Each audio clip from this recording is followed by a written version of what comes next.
भव सागर तारन कारण है, रवि नंदन बंधन खंडन है।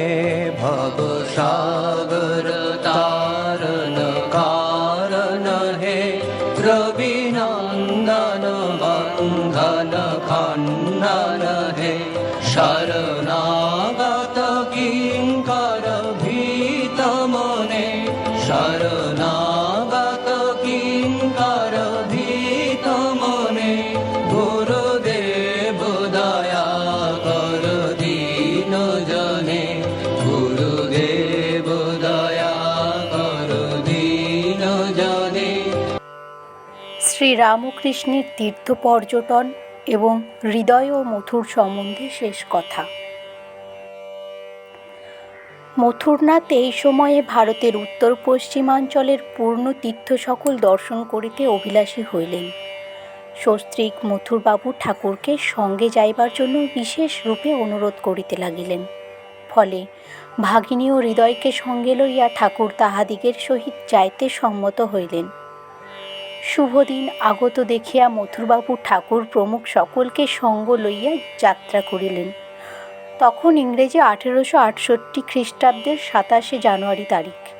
দেওঘরে পৌঁছিয়া বৈদ্যনাথজিকে দর্শন ও পূজাদি করিবার জন্য মথুরবাবু কয়েকদিন সেখানে অবস্থান করেন এবং এই স্থানের এক দরিদ্র পল্লীর স্ত্রী পুরুষদিগের দুর্দশা দেখিয়া ঠাকুরের হৃদয় করুণায় বিগলিত হইল এবং মথুরবাবুকে জোর করিয়া বলিয়া তিনি তাহাদিগকে এক দিবস ভোজন ও প্রত্যেককে একখানি বস্ত্র প্রদান করিলেন।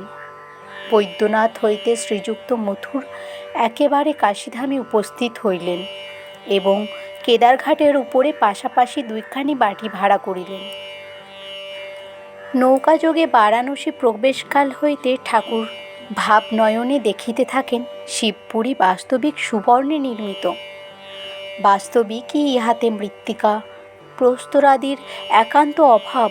যুগ যুগান্তর ধরিয়া সাধু ভক্তগণের কাঞ্চনতুল্য সমুজ্জ্বল অমূল্য হৃদয়ের ভাবরাশি স্তরে স্তরে পঞ্জীকৃত ও ঘনীভূত হইয়া ইহার বর্তমান আকারে প্রকাশ।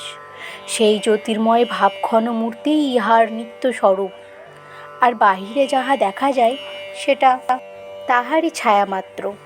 কাশীতে আর একটি বিশেষ দর্শনের কথা ঠাকুর শ্রী মুখে বলিতেন। একদিন মথুর ঠাকুরকে সঙ্গে লইয়া বারাণসীর মণিকর্ণিকাদি পঞ্চতীর্থ দর্শন করিতে গঙ্গাবক্ষে নৌকাযোগে গমন করেন। মণিকর্ণিকার পাশেই কাশীর প্রধান শ্মশান ভূমি। মথুরের নৌকা যখন মণিকর্ণিকা ঘাটের সম্মুখে আসিল, তখন ভাবময় ঠাকুর সহসা সেই দিকে দেখিয়াই একেবারে আনন্দে উৎফুল্ল ও রোমাঞ্চিকত কলেবর হইয়া নৌকার বাহিরে ছুটিয়া আসিলেন এবং একেবারে নৌকার কিনারায় দাঁড়াইয়া সমাধিস্থ হইয়া পড়িলেন। কতক্ষণ পরে ঠাকুরের সে দিব্যাভাবের বিরাম হইলে তিনি সেই অদ্ভুত দর্শনের কথা মথুর প্রমুখকে বলিতে লাগিলেন।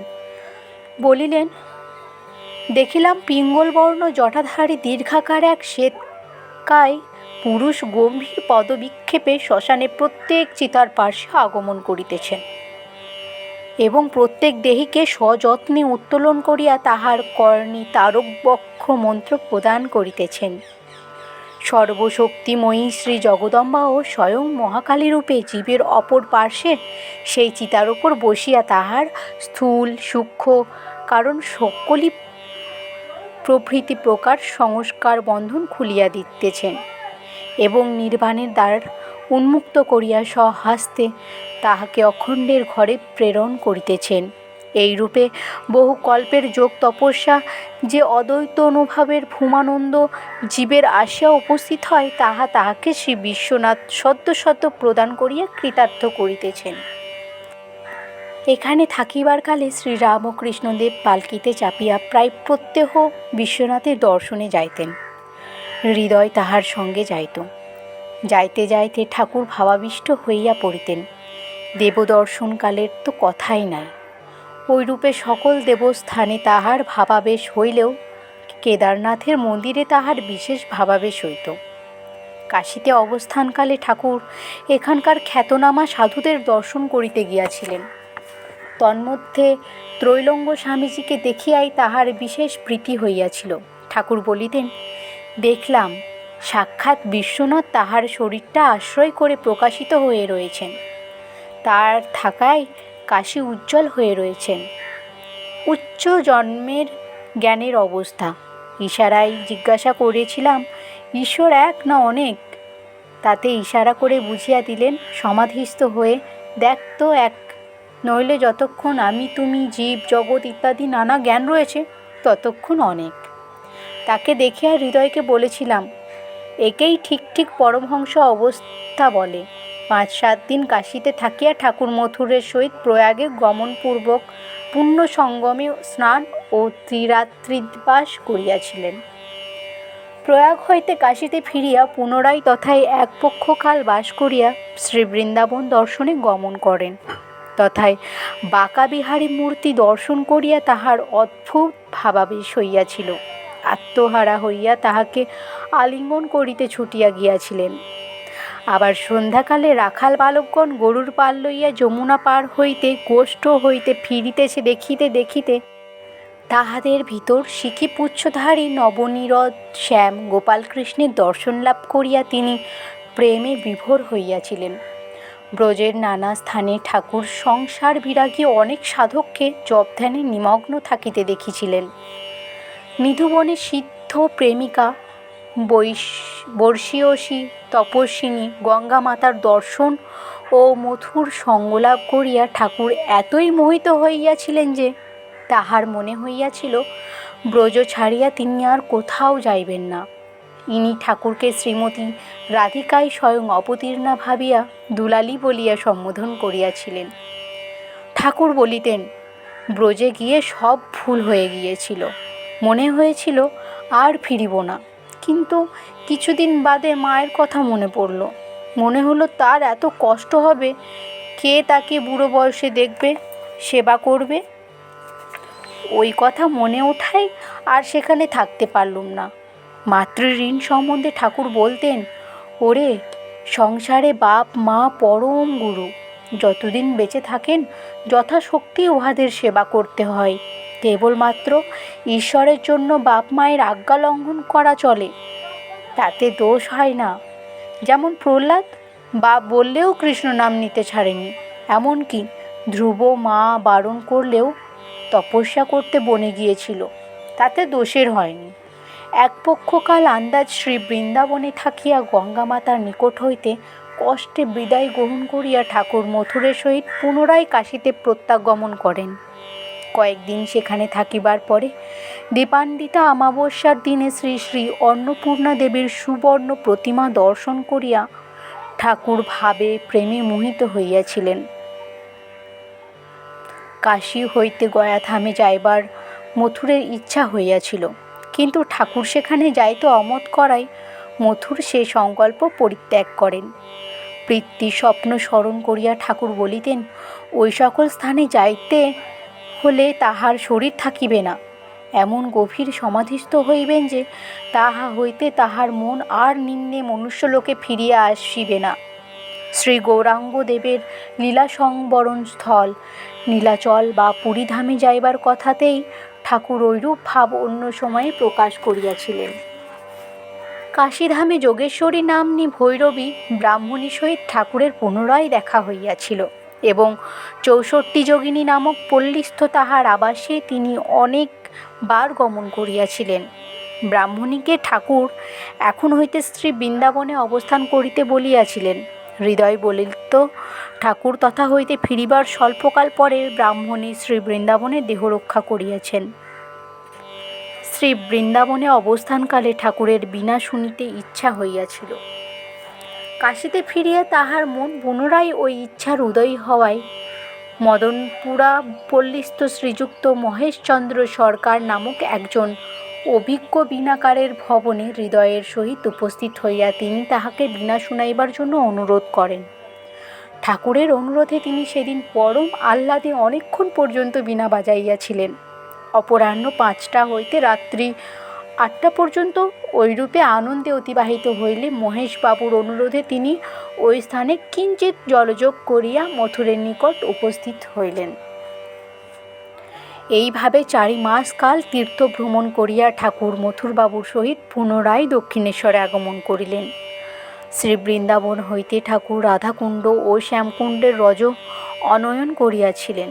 দক্ষিণেশ্বরে আসিয়া তিনি উহার কিয়দংশ পঞ্চবটীর চতুর্দিকে ছড়াইয়া দিলেন এবং অবশিষ্টাংশ নিজ সাধন কুটির মধ্যে স্বহস্তে প্রথিত করিয়া বলিয়াছিলেন, আজ হইতে এই স্থল শ্রী বৃন্দাবন তুল্য দেবীভূমি হইল। শ্রীরামকৃষ্ণ বলিতেন, এই তীর্থ ভ্রমণ উপলক্ষে মথুর লক্ষ মুদ্রার অধিক ব্যয় করিয়াছিলেন। কাশী বৃন্দাবন আদি তীর্থ ভিন্ন ঠাকুর একবার মহাপ্রভু শ্রী চৈতন্য জন্মস্থান নবদ্বীপ দর্শন করিতেও গমন করিয়াছিলেন। ঠাকুর বলিতেন, মথুরের সঙ্গে নবদ্বীপে গেলুম, ভাবলুম যদি অবতারই হয় তো সেখানে কিছু না কিছু প্রকাশ থাকবে, দেখলে বুঝতে পারবো। ঘুরে ঘুরে ঠাকুর দেখে বেরুলুম, কোথাও কিছু দেখতে পেলুম না। ভাবলুম কেনই বা এখানে এলুম, তারপর ফিরে আসবো বলে নৌকায় উঠছি, এমন সময় দেখতে পেলুম অদ্ভুত দর্শন। দুটি সুন্দর ছেলে, এমন রূপ কখনো দেখিনি। তপ্ত কাঞ্চনের মতো রং, কিশোর বয়স, মাথায় একটা করে জ্যোতির্মণ্ডল, হাত তুলে আমার দিকে চেয়ে হাসতে হাসতে আকাশ পথ দুটি ছুটে আসছে। অমনি ওই এলো রে বলে চেঁচিয়ে উঠলুম। ওই কথাগুলি বলতে না বলতে তারা নিকটে এসে এর ভিতরে ঢুকে গেল, আর বাহ্যজ্ঞান হারিয়ে পড়ে গেলুম। জলেই পড়তুম, হৃদের নিকটে ছিল, ধরে ফেললে। এই রকম ঢের সব দেখিয়ে বুঝিয়ে দিলে বাস্তবিকই অবতার, ঐশ্বরিক শক্তির বিকাশ। এই সময়ে একদিন কলিকাতার কলুটোলা নামক পল্লীতে প্রতিষ্ঠিত একটি হরিসভায় ঠাকুর শ্রীরামকৃষ্ণ নিমন্ত্রিত হইয়া ভগবতের অমৃতোপম কথা শুনিতে শুনিতে আত্মহারা হইয়া পড়িলেন এবং শ্রী চৈতন্যনাশনের সম্মুখ সহসা ছুটিয়া যাইয়া তাহার উপর দাঁড়াইয়া এমন গভীর সমাধিমগ্ন হইলেন যে তাহাতে আর কিছু মাত্র প্রাণ সঞ্চার লক্ষিত হইল না। তাহার জ্যোতির্ময় মুখের সেই অদৃষ্টপূর্ব প্রেমপূর্ণ হাসি এবং উদ্বোধলিত হস্তে অঙ্গুলি নির্দেশ দেখিয়া বিশিষ্ট ভক্তেরা প্রাণে প্রাণে বুঝিলেন ঠাকুর ভাবামুখে শ্রী শ্রী মহাপ্রভুর সহিত একেবারে তন্ময়ী হইয়া গিয়াছেন। ঠাকুরের প্রবল ভাব প্রভাবে একটা অনির্বচনীয় আনন্দের উপলব্ধি করিয়া সকলে মিলিয়া উচ্চ রবে হরিধ্বনি করিয়া নাম সংকীর্তন আরম্ভ করিলেন। এই রূপে উদ্দাম তাণ্ডবে বহুক্ষণ শ্রীহরির ও শ্রী মহাপ্রভুর গুণাবলী কীর্তনের পর সকলে জয়ধ্বনি উচ্চারণ করিয়া সেদিনকার দিব্য অভিনয় সাঙ্গ করিলেন এবং ঠাকুরও অল্পক্ষণ পরেই সেখান হইতে দক্ষিণেশ্বরে প্রত্যাগমন করিলেন। ঠাকুরের প্রস্থানের পর একদল ঠাকুরের ভাবমুখে শ্রী চৈতন্যাসন ওই রূপে গ্রহণ করার পক্ষ সমর্থন করিতে এবং অন্য দল ওই কার্যের তীব্র প্রতিবাদে নিযুক্ত হইলেন, কিন্তু কিছুরই মীমাংসা হইল না।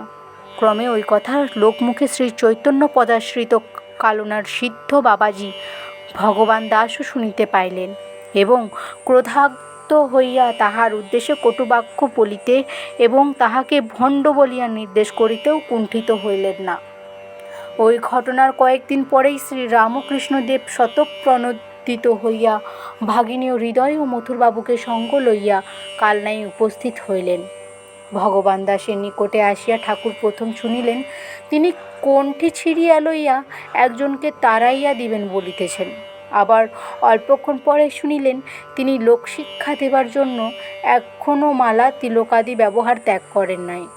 বাবাজি ওই রূপে বারংবার আমি তাড়াইব, আমি লোকশিক্ষা দেব, আমি মালা তিলকাদি ত্যাগ করি নাই ইত্যাদি বলায় সরল ভাব ঠাকুর আর মনের বিরক্তি চাপিয়া সভ্য হইয়া উপবিষ্ট হইয়া থাকিতে পারিলেন না।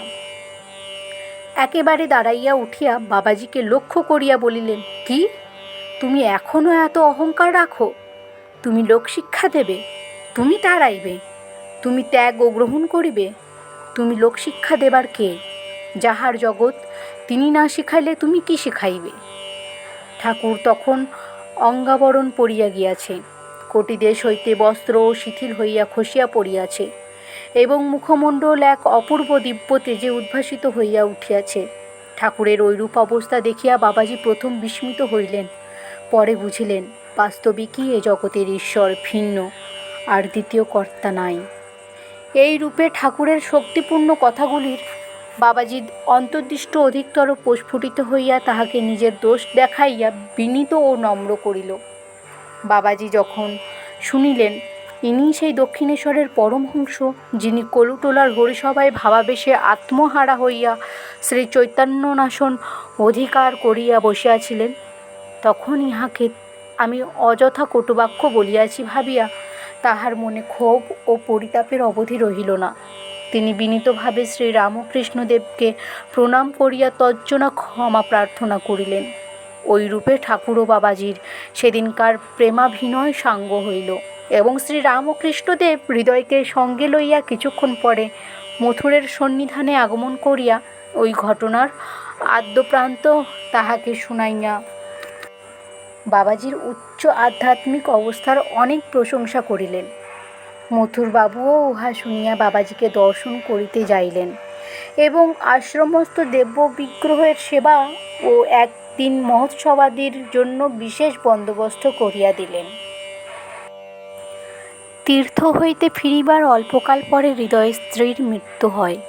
ওই ঘটনায় তাহার মন সংসারের প্রতি কিছুকালের জন্য বিরাগ সম্পন্ন হইয়া উঠিয়াছিল।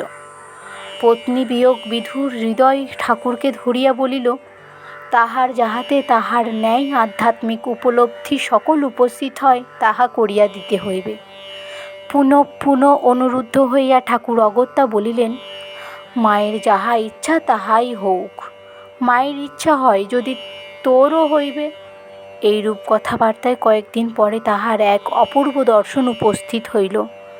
তাহার মনে হইল যে দিব্যদেহধারী জ্যোতির্ময় দেবানুচর সাক্ষাৎ দেবতার সঙ্গে থাকিয়া চিরকাল তাহার সেবা করিতেছে। অর্ধবাচ্য ভাবাবেশে উন্মত্তের ন্যায় ঠাকুরের দিকে চিৎকার করিয়া বারংবার বলিতে লাগিল, ও রামকৃষ্ণ, ও রামকৃষ্ণ, আমরা তো মানুষ নহি, আমরা এখানে কেন? চলো দেশে দেশে যাই, জীবোদ্ধার করি। তুমি যাহা আমিও তাহাই। মথুরবাবু একদিন হৃদয়কে ভাবাবিষ্ট দেখিয়া ঠাকুরকে বলিয়াছিলেন, হৃদুর আবার একই অবস্থা হইল বাবা। ঠাকুর তাহাতে তাহাকে বুঝাইয়া বলিয়াছিলেন, হৃদয় ঢং করিয়া ঐরূপ করিতেছে না, একটু আধটু দর্শনের জন্য সে মাকে ব্যাকুল হইয়া ধরিয়াছিল, তাই ঐরূপ হইতেছে। ঐরূপ দেখাইয়া বুঝাইয়া মা আবার তাহাকে ঠান্ডা করিয়া দিবেন। সন 1275 সালের 1868 খ্রিস্টাব্দের আশ্বিন মাস আগত দেখিয়া হৃদয় নিজ বাটিতে শারদীয়া পূজা করিতে মনস্থ করিল। কর্মী হৃদয়ের ওই কার্যে শান্তি লাভের সম্ভাবনা বুঝিয়া ঠাকুর তাহাতে সম্মত হইলেন এবং মথুরবাবু হৃদয়ের ঐরূপ অভিপ্রায় জানিতে পারিয়া তাহাকে আর্থিক সাহায্য করিলেন। শ্রীযুক্ত মথুর ঐরূপে অর্থ সাহায্য করিলেন বটে, কিন্তু পূজাকালে ঠাকুরকে নিজ বাটিতে রাখিবার জন্য বিশেষ আগ্রহ প্রকাশ করিতে লাগিলেন। তজ্জন্য হৃদয়কে ক্ষুণ্ণ দেখিয়া ঠাকুর বলিলেন, তুই দুঃখ করিতেছিস কেন? আমি নিত্য সূক্ষ্ম শরীরে তোর পূজা দেখিতে যাইব। আমাকে অপর কেউ দেখিতে পাইবে না, কিন্তু তুই পাইবি। ঠাকুরের কথায় আশ্বস্ত হইয়া সে মহানন্দে পূজা করিতে যাত্রা করিল। বাটিতে আসিয়া হৃদয় ঠাকুরের কথা মতো সকল কার্যের অনুষ্ঠান করিল। সপ্তমী বিহিত পূজা সাঙ্গ করিয়া রাত্রে নিরাজন করিবার কালে হৃদয় দেখিতে পাইল ঠাকুর জ্যোতির্ময় শরীরে প্রতিমার পার্শ্বে ভাবাবিষ্ট হইয়া দণ্ডায়মান রহিয়াছেন। ওইরূপে প্রতিদিন ও সময়ে এবং সন্ধিকালও পূজাকালে সে দেবী প্রতিমা পার্শ্বে ঠাকুরের দিব্য দর্শন লাভ করিয়া মহোৎসাহে পূর্ণ হইল।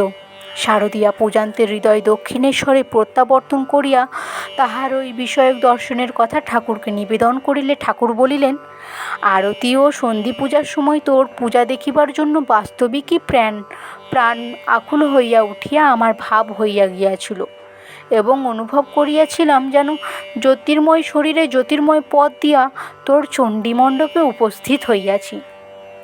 ঠাকুরের পবিত্র সঙ্গে দীর্ঘকাল থাকা সত্ত্বেও হৃদয়ের অহংকার ও দাম্ভিকতা উত্তরোত্তর বৃদ্ধি প্রাপ্তই হইতেছিল। তদ্দর্শনে ঠাকুরও ভাবিলেন, হৃদয় যদি অন্যত্র চলিয়া যায় তো যাক, সিদ্ধ সংকল্প ঠাকুরের ইচ্ছা ব্যর্থ হইবার নহে। 1881 খ্রিস্টাব্দের কোনো এক উৎসব উপলক্ষে মথুরমোহনের পুত্র শ্রীযুক্ত ত্রৈলোক্যনাথ বিশ্বাস আত্মীয়বর্গ সমভিব্যাহারে দক্ষিণেশ্বরে আগমন করেন।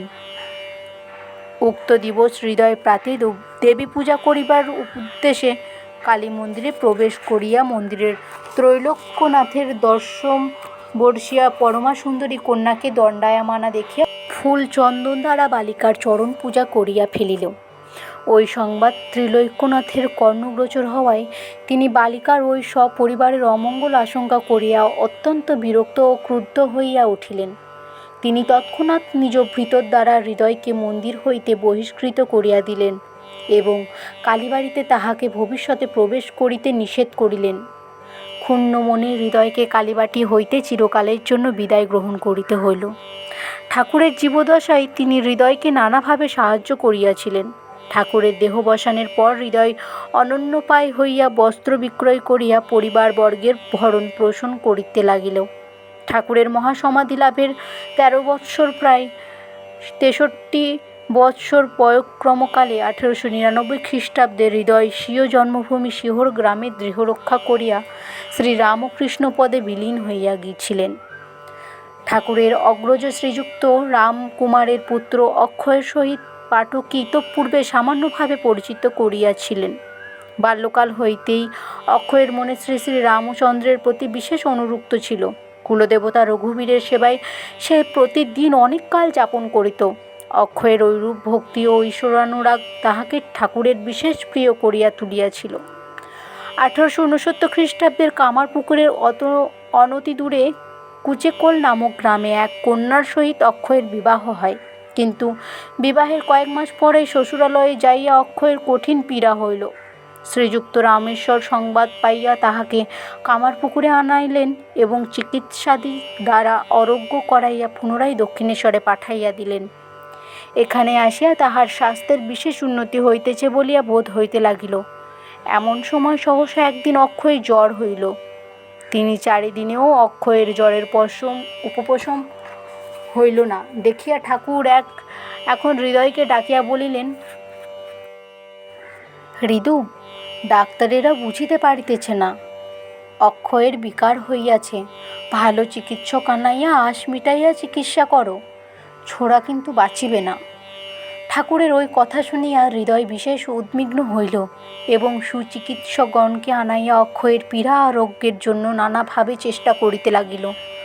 অনন্তর প্রায় মাসাবধি ভুগিবার পরে অক্ষয়ের অন্তিমকাল আগত দেখিয়া ঠাকুর তাহার শয্যাপার্শ্বে উপস্থিত হইয়া বলিলেন, অক্ষয়, বলো গঙ্গানারায়ণ ও রাম। অক্ষয় 1-2 করিয়া 3 বার ওই মন্ত্র আবৃত্তি করিবার পরক্ষণেই তাহার প্রাণবায়ু দেহ হইতে নিষ্ক্রান্ত হইল। সাতক্ষীরার নিকট সোনাবেড়া নামক গ্রামে মথুরের পৈতৃক ভিটা ছিল। ওই গ্রামের সন্নিহিত মাস সকল তখন মথুরের জমিদার ভুক্তি। অক্ষয়ের মৃত্যুর স্বল্পকাল পরে শ্রীযুক্ত মথুর ঠাকুরকে সঙ্গে লইয়া উক্ত নিজ জমিদারি মহলে এবং গুরুগৃহে গমন করিয়াছিলেন।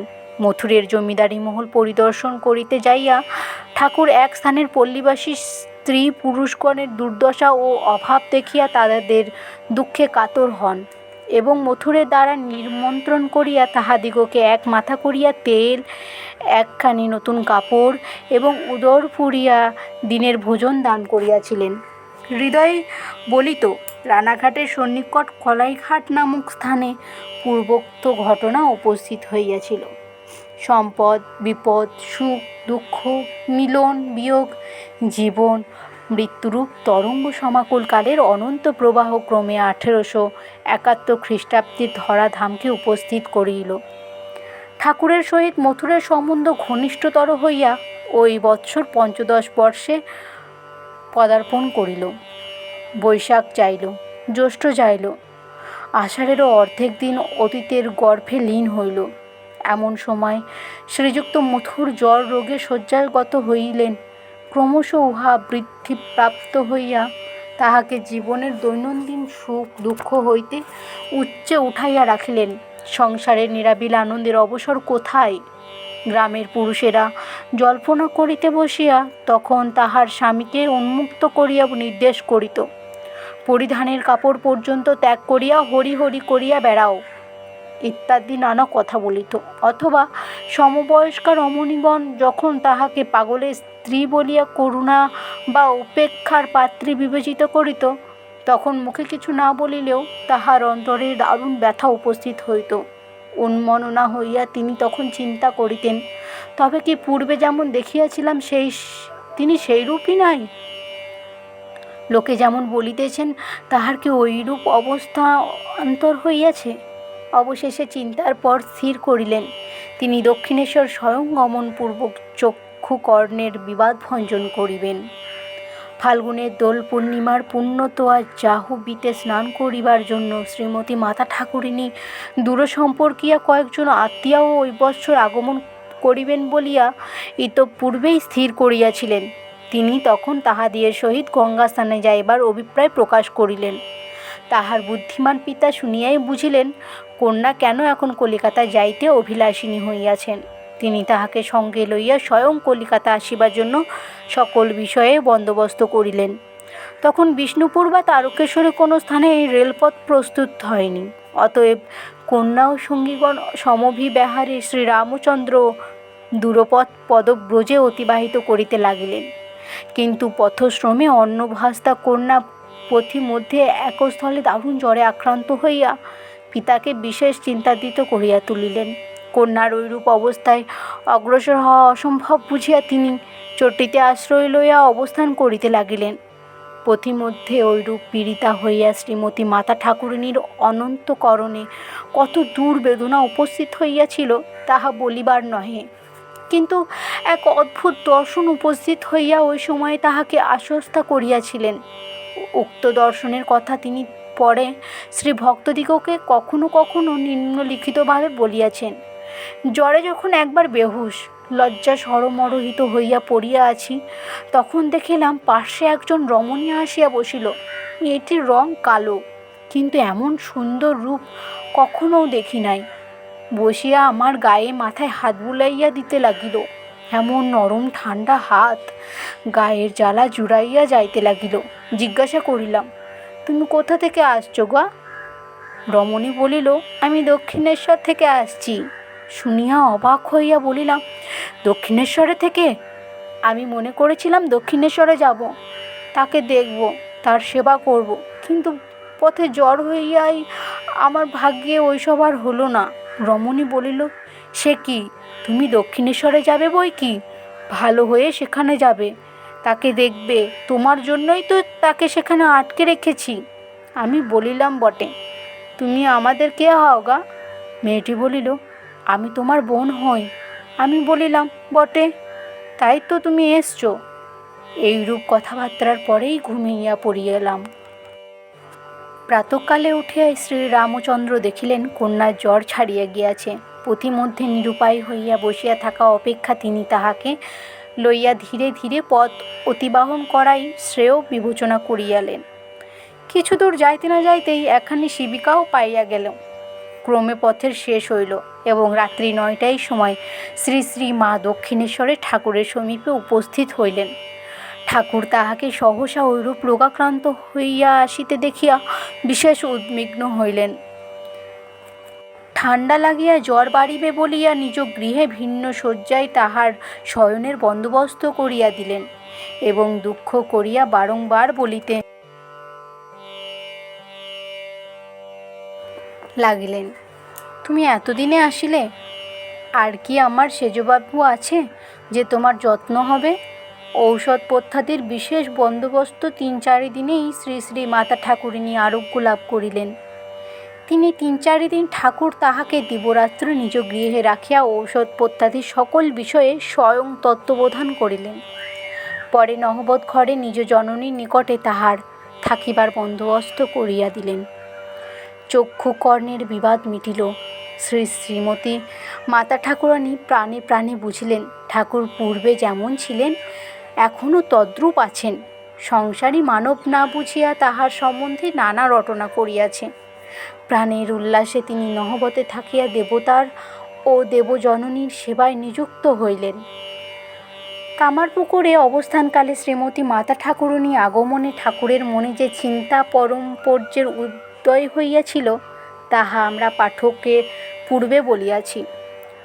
ব্রহ্মবিজ্ঞানের দৃঢ় প্রতিষ্ঠা লাভ সম্বন্ধীয় আচার্য শ্রীমৎ তোতাপুরীর কথা আলোচনাপূর্বক ওই কালে নিজ সাধন লগ্ন বিজ্ঞানের পরীক্ষা করিতে এবং পত্নীর প্রতি নিজ কর্তব্য প্রতিপালনে অগ্রসর হইয়াছিলেন। কিন্তু ওই সময়ে তদুভয় অনুষ্ঠানের আরম্ভ মাত্র করিয়াই তাহাকে কলিকাতায় ফিরিতে হইয়াছিল। শ্রীমতী মাতা ঠাকুরানীকে নিকটে পাইয়া তিনি এখন পুনরায় ওই দুই বিষয়ে মনোনিবেশ করিলেন এবং অবসর পাইলেই মাতা ঠাকুরানীকে মানব জীবনের উদ্দেশ্য ও কর্তব্য সম্বন্ধে সর্বপ্রকার শিক্ষা প্রদান করিতে লাগিলেন। শ্রীমতী মাতা ঠাকুরানী একদিন এই সময়ে ঠাকুরের পদসংবাহন করিতে করিতে জিজ্ঞাসা করিয়াছিলেন, আমাকে তোমার কি বলিয়া বোধ হয়? ঠাকুর তদুত্তরে বলিয়াছেন, যে মা মন্দিরে আছেন তিনিই এই শরীরে জন্ম দিয়াছেন ও সম্প্রতি নহবতে বাস করিতেছেন এবং তিনিই এখন আমার পদসেবা করিতেছেন। সাক্ষাৎ আনন্দময়ী বলিয়া তাহাকে সর্বদা সত্য সত্য দেখিতে পাই। অতঃপর শ্রী শ্রী জগন্মাতার নিয়োগে তাহার প্রাণে এক অদ্ভুত বাসনার উদয় হইল এবং কিছুমাত্র দ্বিধা না করিয়া তিনি উহা কার্যে পরিণত করিলেন। তাহাই এক পাঠককে উপহার দিব। জ্যৈষ্ঠ মাসের অর্ধেকের উপর গত হইয়াছে। আজ অমাবস্যা, ফলহারিণী কালিকা পূজার পুণ্য দিবস। ঠাকুর শ্রী শ্রী জগদম্বাকে পূজা করিবার মানুষে আজ বিশেষ আয়োজন করিয়াছেন। ওই আয়োজনের কিন্তু মন্দিরে না হইয়া তাহার ইচ্ছানুসার গুপ্তভাবে তাহার গৃহেই হইয়াছে। পূজাকালে দেবীকে বসিতে দিবার জন্য আলিম্পনভূষিত একখানি পীঠ পূজকের আসনের দক্ষিণ পার্শ্বে স্থাপিত হইয়াছে। দেবীর রহস্য পূজার সকল আয়োজনের সম্পূর্ণ হইতে রাত্রি 9টা বাজিয়া গেল। শ্রীমতী মাতা ঠাকুরানীকে পূজাকালে উপস্থিত থাকিয়া ঠাকুর ইতঃপূর্বে বলিয়া পাঠাইয়াছিলেন। তিনিও ওই গৃহে এখন আসিয়া উপস্থিত হইলেন। ঠাকুর পূজায় বসিলেন।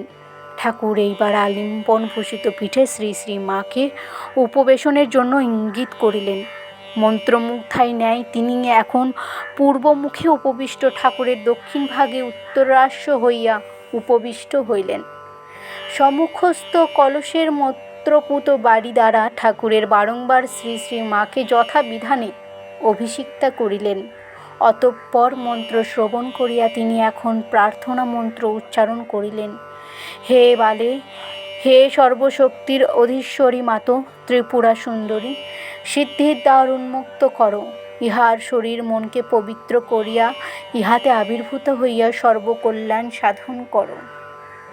অতঃপর শ্রী মায়ের অঙ্গে মন্ত্র সকলের যথাবিধানের নাশপূর্বক ঠাকুর সাক্ষাৎ দেবীজ্ঞানে তাহাকে ষোড়শ প্রচারে পূজা করিলেন এবং ভোগ নিবেদন করিয়া নিবেদিত বস্ত্র সকলের কিয়দংশ সহজ হস্তে তাহার মুখে প্রদান করিলেন।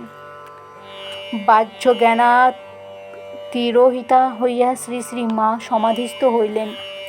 ঠাকুরও অর্ধবাহ্য দশায় মন্ত্রোচ্চারণ করিতে করিতে সম্পূর্ণ সমাধিমগ্ন হইলেন। সমাধিস্থ পূজক সমাধিস্থা দেবীর সহিত আত্মস্বরূপে পূর্ণভাবে মিলিত হইয়া ও একীভূত হইলেন। নিশার দ্বিতীয় প্রহর বহুক্ষণ অতীত হইয়াছে। আত্মারাম ঠাকুরের এইবার বাহ্য সংহার কিছু কিছু লক্ষণ দেখা গেল। পূর্বের ন্যায় অর্ধবাহ্য দশা প্রাপ্ত হইয়া তিনি এখন দেবীকে আত্মনিবেদন করিলেন। অনন্তর আপনার সহিত সাধনার ফল এবং আপনার জপের মালা প্রভৃতি সর্বস্ত্র শ্রী শ্রী দেবী পাদপদ্মে চিরকালের নিমিত্ত বিসর্জনপূর্বক মন্ত্রোচ্চারণ করিতে করিতে তাহাকে প্রণাম করিলেন। হে সর্বমঙ্গলের মঙ্গল স্বরূপে, হে সর্বকর্ম নিষ্পন্নকারিণী, হে শরণদায়িনী ত্রিনয়নী শিব গেহিনী গৌরী, হে নারায়ণী, তোমাকে প্রণাম করি। পূজা শেষ হইল। মূর্তিমতী বিদ্যারূপিণী মানবীর দেহ অবলম্বনে ঈশ্বরের উপাসনাপূর্বক ঠাকুরের সাধনার পরিসমাপ্তি হইল। তাহার দেব মানবত্ব সর্বতোভাবে সম্পূর্ণ লাভ করিল। এইরূপে 1 বৎসর 5-6 মাস ঠাকুরকে নিকটে দক্ষিণেশ্বরের অতিবাহিত করিয়া শ্রী মাতা ঠাকুরানী কামারপুকুরে প্রত্যাগমন করিলেন।